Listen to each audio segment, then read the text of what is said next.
Party. It's waking up Americans about Islam faster than I was able to do in 12 years.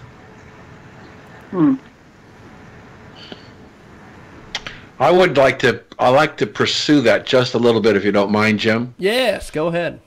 IQ and I just penned another article together, which was on Clash Daily yesterday, talking about the young lady from Minnesota, and IQ had to make a lot of compromises. He wanted to be a lot harder than I was, and I said the objective here is to get it published and not just write it. But what was interesting, I did a couple of interviews this morning, and I've got some more after you tonight, Jim. What we have right now, and this somewhat dovetails into our guest, we have 3 people who have a grand total of experience in the political process of about 15 weeks. Wow. Aggregate.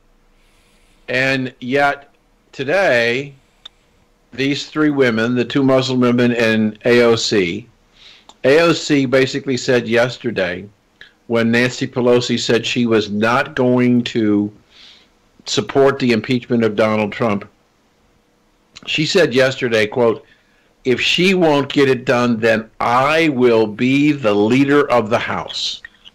Wow. Leader of the House. So with that as a piece of background, the article that IQ and I wrote yesterday, or published yesterday, looking at these 2 Muslim women and how they fit into the Muslim religion, and at the same time, how they fit within the American culture. Now, I had written another article that talked about, you and I wrote about.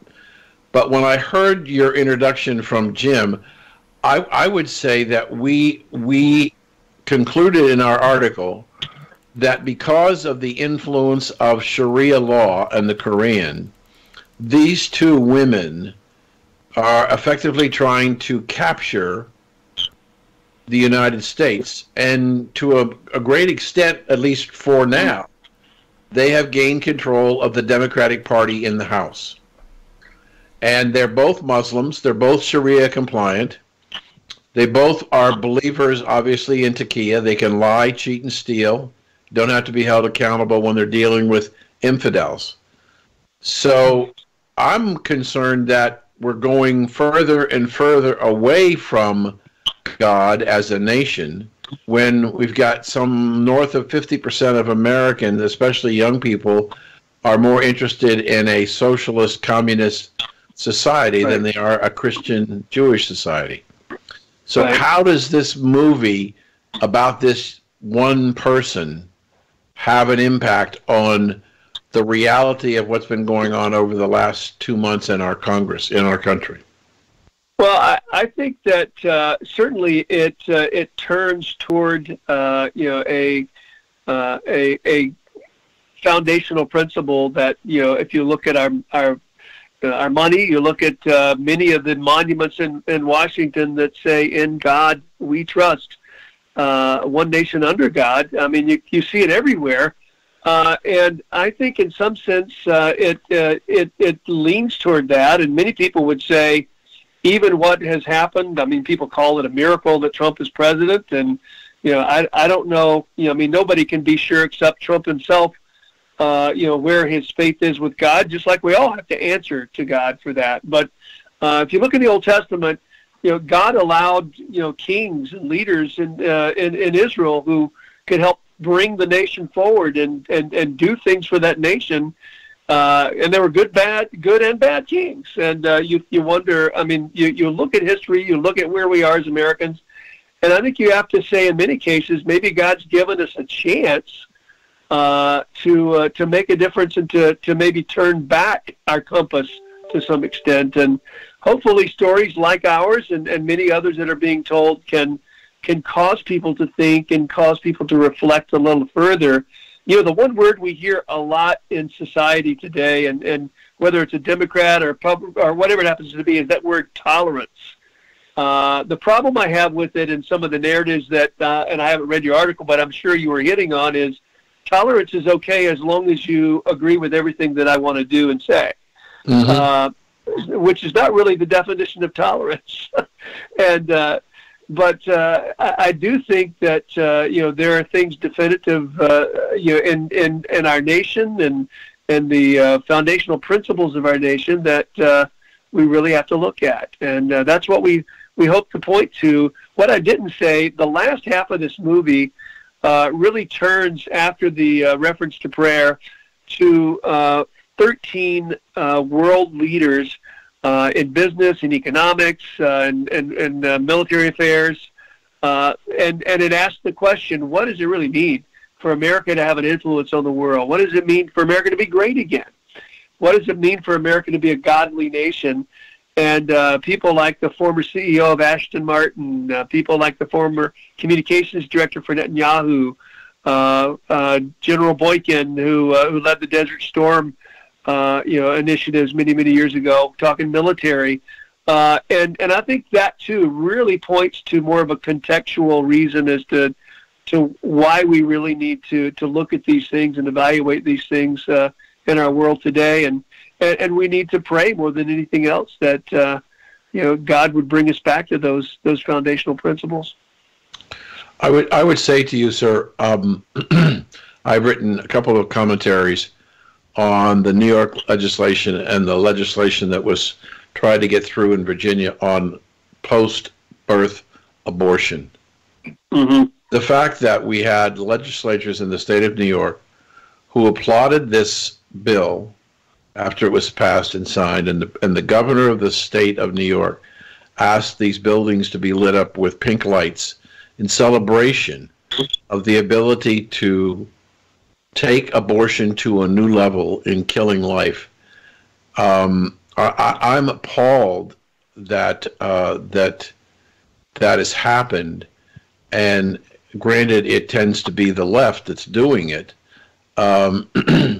We are not standing up for the basic fundamentals of life. We're allowing people, and specifically, this will get me in a lot of hot water. Specifically, we're letting women. You know, Hillary Clinton said, "Well, it's the mother and the father and the family." No, it's not. No, it's not. It's this one person. The woman gets to decide, thumbs up or thumbs down, whether the child lives or dies. Her choice. And there is no family issue. There's no spouse issue. There's nobody representing the rights. I think from a morality standpoint, we've gone deeper in a hole as opposed to coming out of the hole, even with Mr. Trump. Yeah, I see your point, and I mean, there's no way you can argue that. I think the issue you're bringing up, and there are others also, are anything but what I mean. The sanctity of life is a godly principle, and it is something that I think we have a bigger divide in our nation that is continuing to divide as people draw the line and take sides and try to stand for what they believe. And the fact that 3 young people, I didn't know it was 15 weeks. That's amazing. In a matter of 15 weeks, can kind of turn the narrative in our nation the way they have is just it's pretty amazing. And what it says to me is that maybe in many ways we have lost our compass, and we're kind of searching and grasping for whatever we can put our hands on that might be it'd be something that we can embrace as truth, if you will. And more and more the reason why I think we really need to have counter messaging that gets us back to the foundational principles of our nation. It's a battle for our nation, and it's a battle for, I think, the principles that we were founded upon. One of the things that concerns me as a practicing Christian is the diminishment of the role of religion and church in our lives we've become less religious and more secular in a nation. And it just isn't just Catholics or Protestants. Jewish participation is down. Most of the major religions of the world operating in the United States, with the exception of the Muslims, have seen a decline in participation. That the need for Christianity, for a value system based on an order and discipline, is less and less desirable in our country. How do you hope that your movie will have an opportunity to begin to turn that around? Well, and I think that's the importance of those 13 experts that we kind of bring to, because it's easy to say, okay, this happened in this guy's life. That's really remarkable. Okay, we need to pray. Understand that. I get it. I do that, especially when things are wrong and I need to, get a good grade on my test tomorrow or whatever. But I think the context of these people who can put some kind of meat on the bones of what does that really mean to me will help people understand and evaluate and maybe look deeper. And that's what our hope is. That's what our prayer is. The only thing that we can do, same as you're doing and the work that you do and the shows that you do and the messages that you bring forth, is that I think we can try to give our perspective and hopefully be part of that change. At least help people evaluate deeper as to what truly they do believe. When is the movie coming out? Well, the movie is this week, actually, just released as a DVD. We were very fortunate. It was in theaters as a Fathom event, and we sold out about 700 theaters for 2 nights all across America. There was a huge demand for it.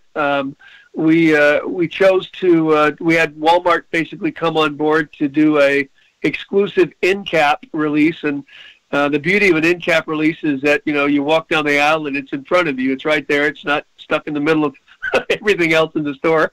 So they were very aggressive to help us with that. It released this week, and it's available on all the other avenues, iTunes, Amazon, everywhere else that you'd like to pick it up as well. But in Walmarts all across the country. So we're excited about that. We're getting the word out, and those that were not able to see it in theaters can now pick up their copy or download their copy, however they'd like to consume it. You said that Walmart was a player in this. I understand they were what you were saying about putting the video at a prominent place, but what made them decide to get involved with your project? I work with a distributor, Cinedigm, who manages all of our release and all the different categories. But they approached Walmart with the film, and because of the demand, Walmart's a business. They're going to sell product that people want, and we obviously had a demand from a theatrical release, and they were willing to basically say, yeah, we'll carry it and we'll give it a prominent position. That hasn't always been the case. At every turn with this movie, because it has the T word in it, and we all know what that is, has had problems. We had a lot of difficulty. We were banned from Facebook. Our Twitter account was shut down. So it hadn't been an easy release. So we're very fortunate to have a major retailer like Walmart that said, yeah, we'll get the product to the consumer. How long did it take you to produce it? It took us about 1.5 years total in the writing and finishing and producing of the film. It was really a great experience. We worked closely with a friend of mine who runs the film department at Liberty University, and we were looking for the right project to bring to Liberty to get their students involved as interns and as working along with our professionals in each and every department. And so about 60 students, upper class film students from the Liberty program, worked on it with us, and it was a great learning experience for them, and and I think a product that they can put their name on that'll be in the market now. So it was a great experience. But about a year and a half from front to back to get it done. What are the people who see the movie? What are their reviews? What are they saying about it? The reviews have been, I'd say about 98% very positive. We've gotten phenomenal letters and a great dialogue back and forth on our websites and on our Facebook pages. So that's all been very good. You're always, it's funny. We had a lot of film critics who reviewed the movie without seeing it, which was kind of, I've produced over 100 products that are in the marketplace. Never had a movie where somebody looked at the title and gave me a review. And probably not favorable either. No, not at all. And it had nothing to do with the movie. They had no clue what the movie was.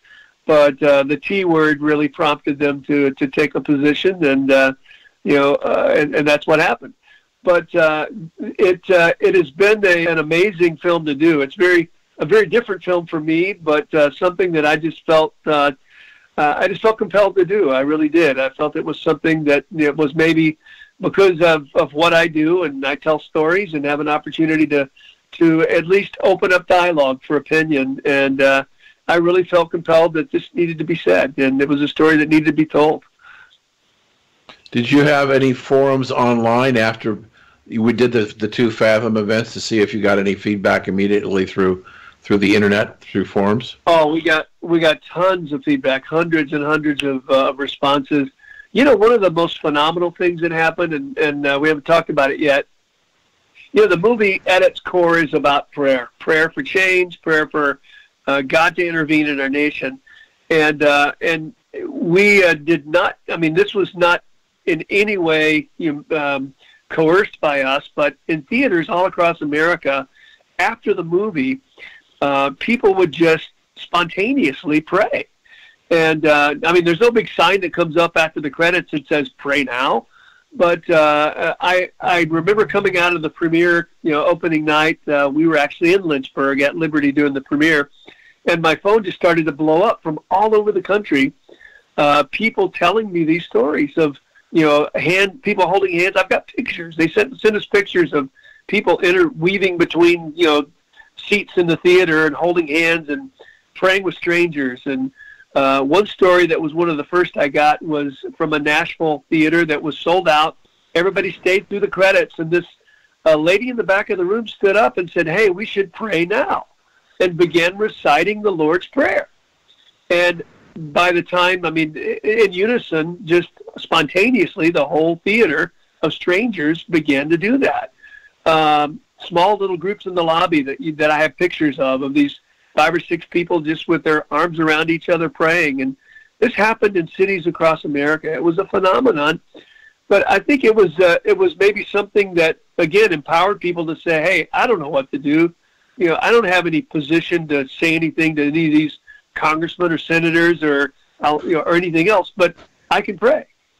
And I think it was an empowerment for people, and sure meant a lot to me to see that. And that was one response that we got over and over again, that, again, we could not have created that ourselves. It just happened very naturally.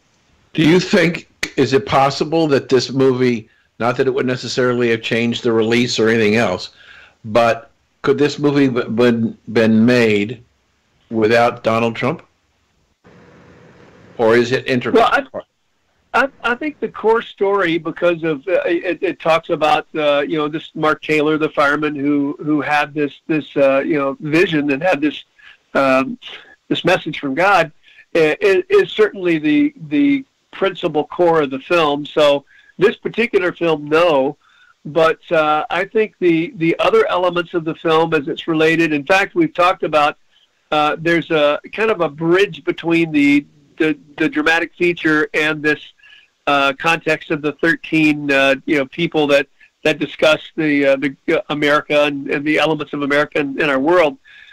There's a song that Jimmy Wayne, former big top 10 country artist, sings the song, and it's a song called "The Greater Good." And this song talks about sacrifice. It talks about freedom.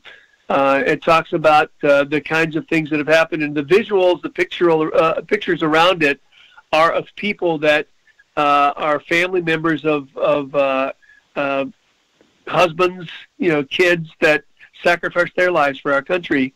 Very emotional, song, and it's very much on the it's a God Bless the USA kind of a song, and Jimmy Wayne does a phenomenal job with it. And we've thought about doing some pullouts from the movie at a later. That song by itself is a standalone with a visual that's just so phenomenal. The talking points that we dealt with these individuals is another pullout. That's a 20-minute conversation that could be used in all kinds of forums for debate, for connectivity. So those elements of the film would fit anywhere, anytime. But I think the context built around the Mark Taylor story and around the phenomenon that led to a national prayer movement really was built around the initiative that led us to the president we currently have. Absolutely amazing. We've got a fantastic guest list today. Rick Eldridge joins us. Trump Prophecy is the latest from him. Now, IQ, listening to all this, what do you have to throw in here into the conversation? Well, I'm really very happy that everything went the right way. Two things come up to mind. What Dan was saying. The reason less and less Christians and Jews go to synagogue and to church is because the rabbis and the priests are not the same as they used to be. They are now liberated priests and liberated rabbis. What I mean is they're not sticking to the core belief system of either religions. So people are not going to hear bullcrap. They wanted to hear the core and they're not getting it. The Muslims, on the other hand, they go to the mosque and they hear the core. What is the core? Hate mongering, warmongering, misogyny, it doesn't matter. This is the core. Another thing that the gentleman said about tolerance.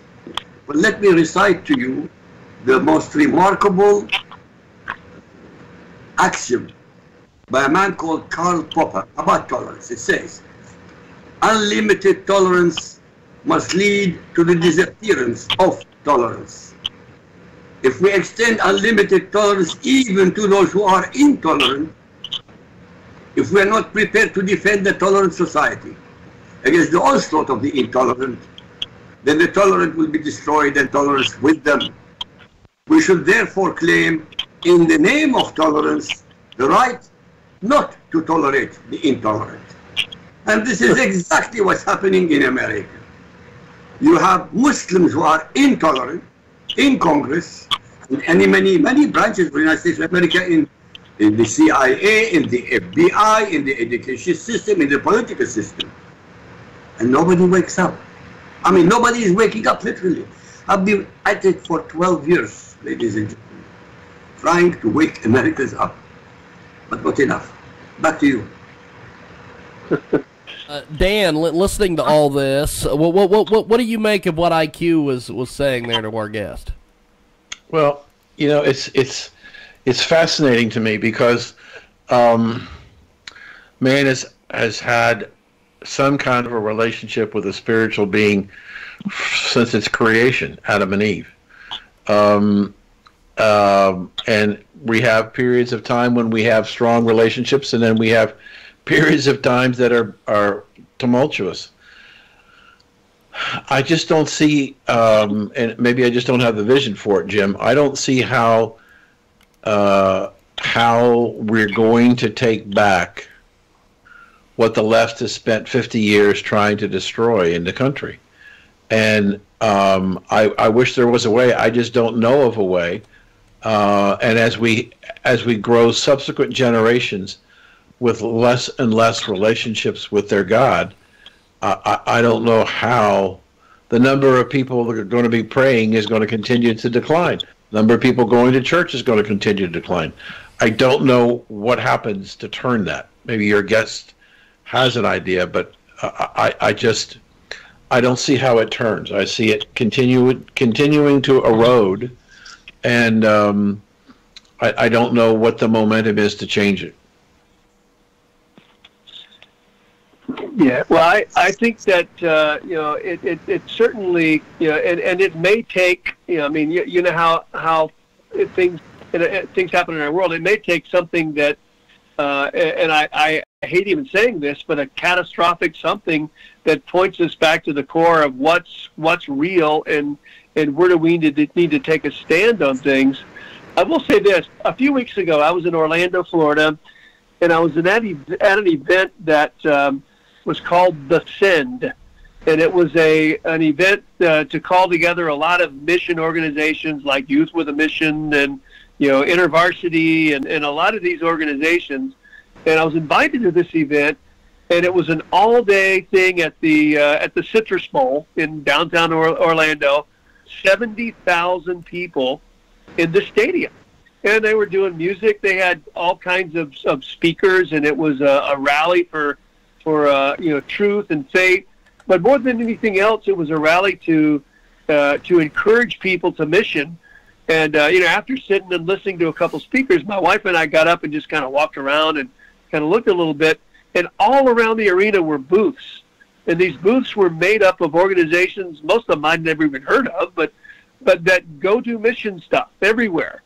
And the key thing that I saw out of this, 70,000 people, I'd say probably 90% of them were millennials. And that gave me a sense of, wow, maybe there's hope. Here are these people that are seeking spiritual things and that are also saying, what can I do to make a difference? And, that to me gave me some hope because, Dan, I know right where you're feeling and what you're coming from, and somebody's got to take a stand or we're headed down the wrong road. I absolutely believe that.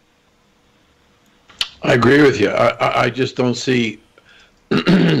maybe you're correct that we need some kind of a catastrophic event that forces us to begin to rethink who we are and what we are. I don't know what it is, but we have been in a long, steady decline in values and in Christianity and religion in general.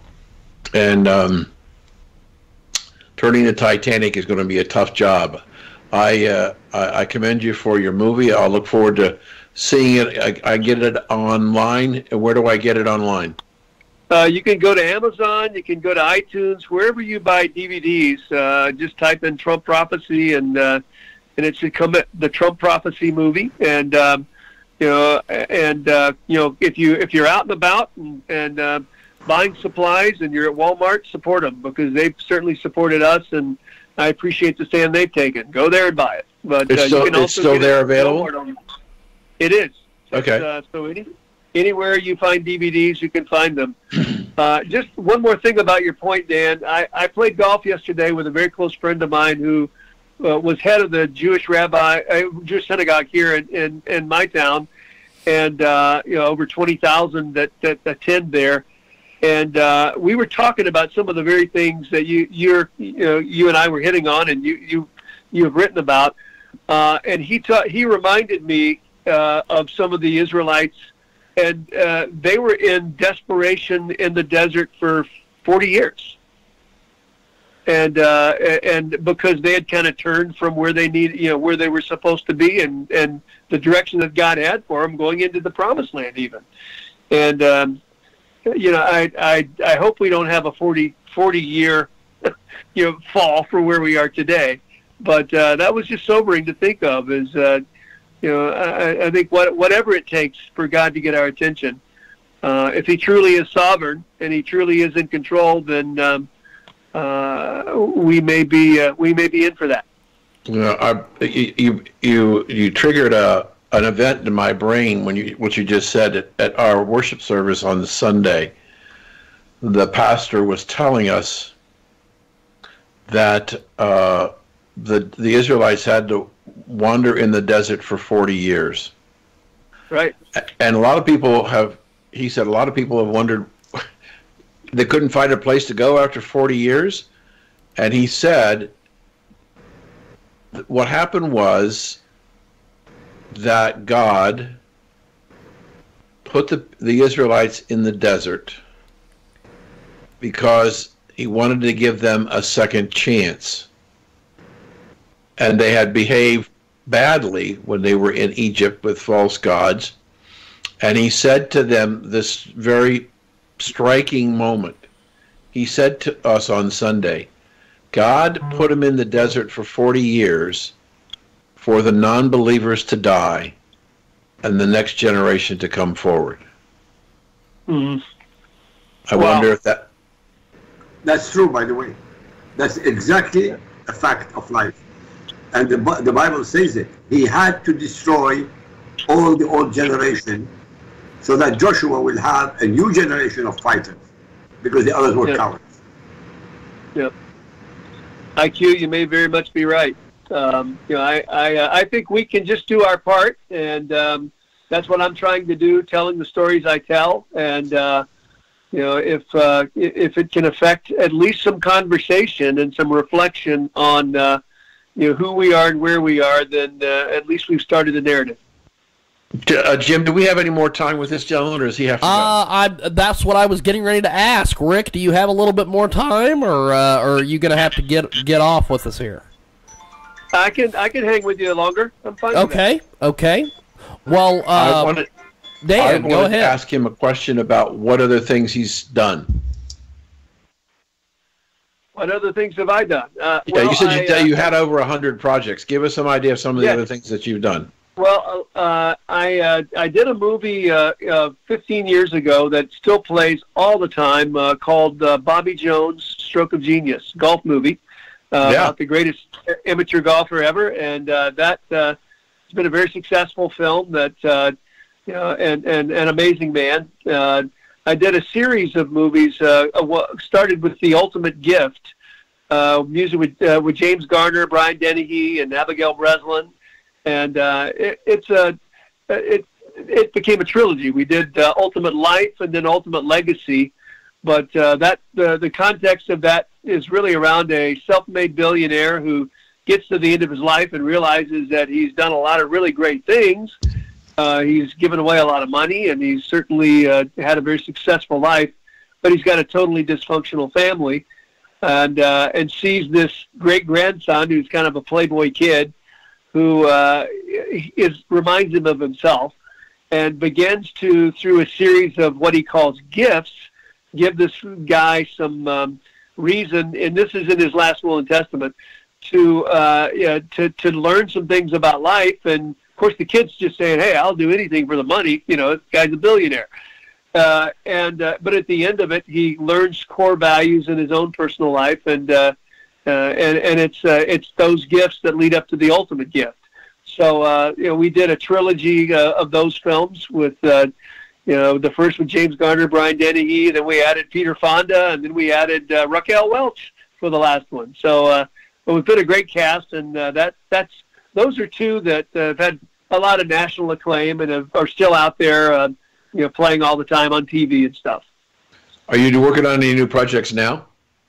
I am. Just finished a movie called When We Last Spoke, and it's a story that takes place in the 60s. We basically see two young orphans whose dad is in Vietnam. Mom decides she can't handle the small-town life, so she goes back to New York, to Broadway, where she's a singer. And the kids grow up with their grandparents, and it's a phenomenal film. Every day on set felt like we were at a car show, because we have all these 60 cars everywhere, and 60s costumes and outfits and 60s music. We licensed about over 30 songs from the era, so you'll recognize all of these songs, especially if you're from that era. But I am. The story is it's a phenomenal story of forgiveness and kind of as these two kids grow up in this environment. Great-grandmother comes to live with them, too, in this little two-bedroom house. It's Melissa Gilbert and Corbin Burnson play the grandma, grandpa, and then Cloris Leachman plays the great-grandmother, and she's 92 years old and just a feisty firecracker. She was amazing. And so we had a great time with that one, and that will be in theaters later part of this year. Terrific. What do you think, if I can go back to your current movie, what is the miracle of Trump? Well, I think the first miracle of Trump was that he got elected. I mean, nobody expected that, I don't think. And if you were watching election night, it took a turn, almost at midnight, and to where it became a realization that we were going to have a different president than anybody expected. I have seen him on a few occasions. I've been with him on a couple occasions. I can't say that I've had a long face-to-face conversation with the man, but the thing that I have noticed, and this is remarkable. I mean, he's arrogant. He's boisterous. He's you look at his tweets. He's in your face. He's all that stuff, and that offends Christians too sometimes. And sometimes I kind of cringe when I think about some of the things he says. But I've noticed when he's around people that just want to maybe pray for him, pray for his health, pray for the decisions he's making. Anytime he's around a religious environment, this is going to sound crazy, but I sense a real humility in him. It's almost as if his countenance changes, and he's almost a submissive to say, yeah, there is a God, and I need to hear from him. And I've noticed that on multiple occasions, and it's remarkable. I mean, I can't tell you he's a Christian. He's got to say that. That's again between him and his God. But I do sense that there's a respect, there's an honor, and there's certainly an openness and a humility in those kind of contexts that I've seen. I remember election night. In fact, Jim invited me to be part of a team that covered the election coverage. I don't know whether you remember that or not, Jim. Yes, that was a heck of a show. But at 9 o'clock, my job was to watch the votes. And at 9 o'clock that night, I came to Jim. I don't know whether we were on the air. Maybe we're off the air, but at a break or something. But I'd run the numbers, and I said to Jim at 9 o'clock, Hillary can't win. Donald Trump's got the election. And I believe we were probably one of the first groups to call him the winner at 9 o'clock in the evening on election day. And I checked all my numbers, and I checked them again, and I was figuring, I remember the Dewey versus Truman newspaper, but it just, there was no mathematical way that I could figure that he was not going to win. And it was, I was a supporter. Literally, I was on the air with my partner the day he came down the escalator in Trump Tower and started his speech. Wow. And I said to my partner on the air, this man is going to be the next president, because the very first day he started talking, for a multi-billionaire, he had a connection with the average American. And I said, he's saying the things that America wants to hear and needs to hear, and he's not ashamed or embarrassed to attack things that need to be attacked. I was on a show recently when the guy last week, you might remember, Jim, when we were talking about Donald Trump's attack of John McCain. And he says, I want heroes that don't surrender. And the gentleman said, he was a Purple Heart, that John McCain was a hero. And I tried to say to the gentleman, because I was a hero at one point in time in my life, doesn't mean that I will make the right decisions for the rest of my life.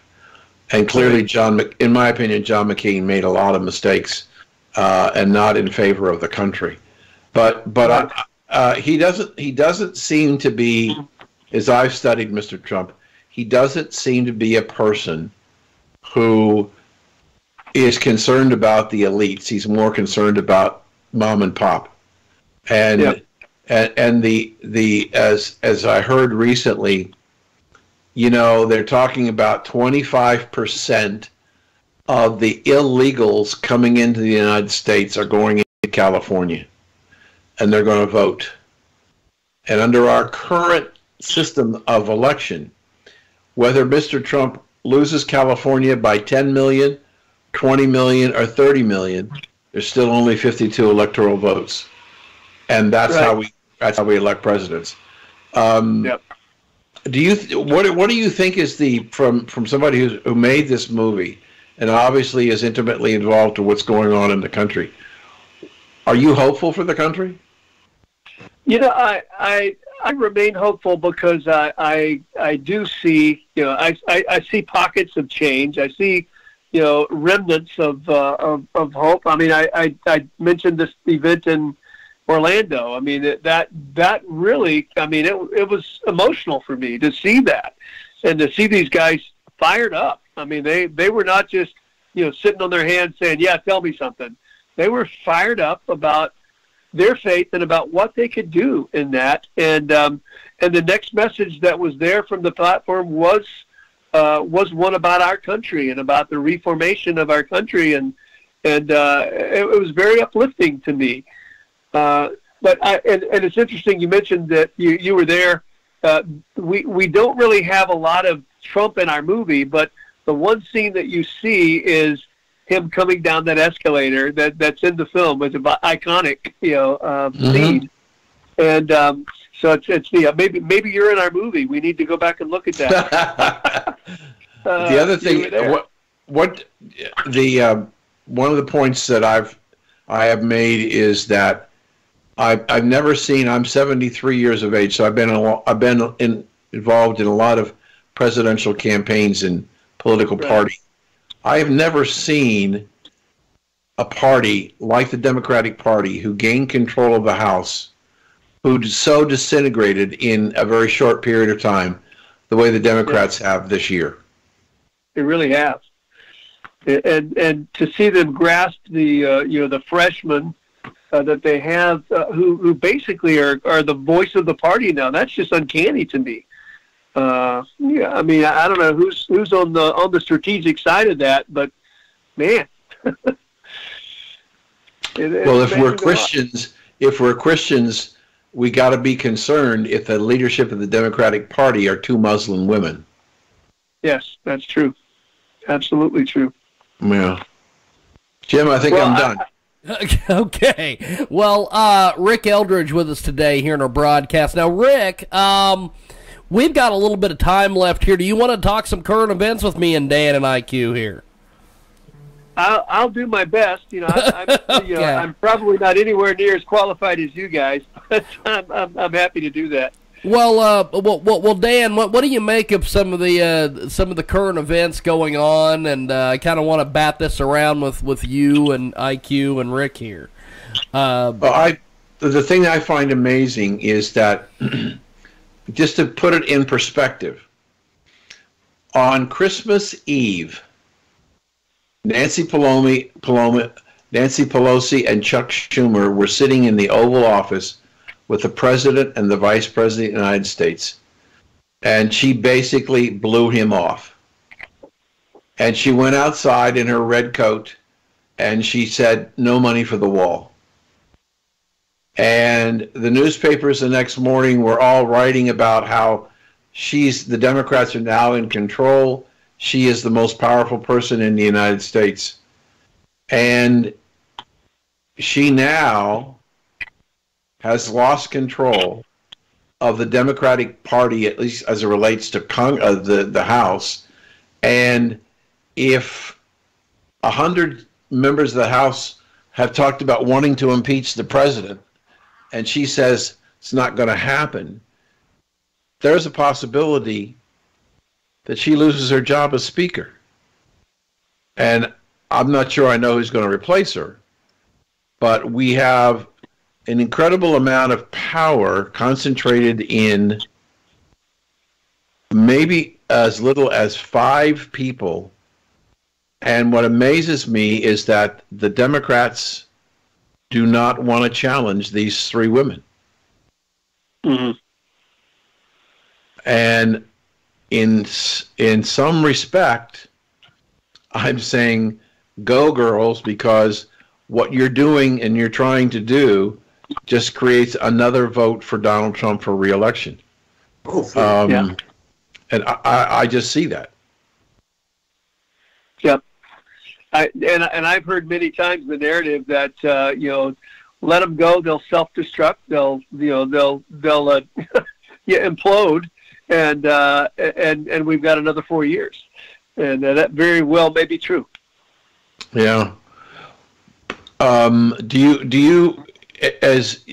you tied into with, for example, with this movie? I'm not trying to put you on the spot, but with Liberty University, you debuted it there. Were Christian groups involved in your production, in supporting your production?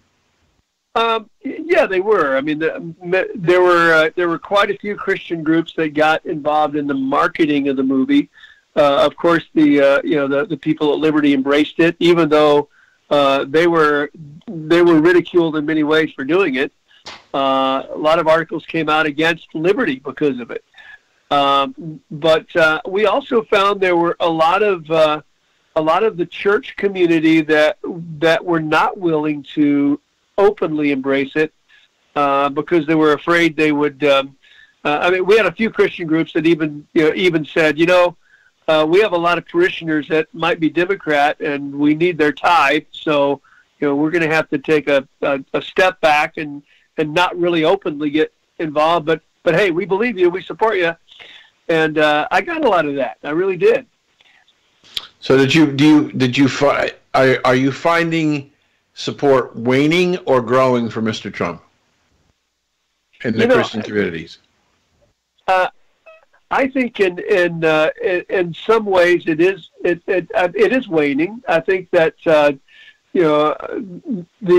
ones that seem to be more in tune with a bigger, broader picture of who we are as a nation, I think are strong, and I believe that one of the people that if you don't know, Mark Nuttall is a person that I follow quite a bit, and Mark was an advisor to many presidents and to world leaders, and his narrative.